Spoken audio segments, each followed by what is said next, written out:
dans 2 minutes de science. Aujourd'hui, on parle de l'oignon. On se demande pourquoi on pleure quand on coupe un oignon. Eh bien, la réponse est assez simple et réside dans une série de réactions chimiques qui se produisent dès que le couteau rencontre l'oignon. Alors, quand on coupe les cellules de l'oignon, il y a une molécule qui va réagir avec une enzyme dans l'oignon pour créer de l'acide sulfénique. Et cet acide sulfénique-là va ensuite réagir à son tour pour former de l'oxyde de propandiol, qui est un gaz irritant et volatile. Ça veut dire qu'il peut voyager dans l'air et se rendre jusqu'à tes yeux. Une fois rendu à tes yeux, il réagit avec son liquide lacrymal, qui est le liquide qu'il y a à l'intérieur de ton œil de façon naturelle. En réagissant avec le liquide lacrymal, il crée de l'acide sulfurique, qui est un acide très fort.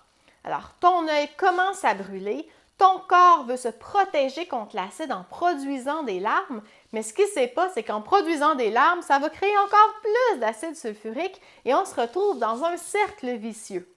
La seule façon d'en échapper et de quitter la pièce est d'aller prendre de l'air frais pour qu'il n'y ait plus présence d'oxyde de propandiol et donc plus de transformation en acide sulfurique.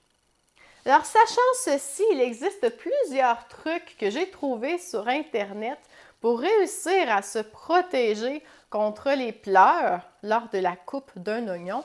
Je vous laisse juger de leur pertinence vous-même. Alors, on se voit, nous, pour un prochain 2 minutes de science. Bye bye!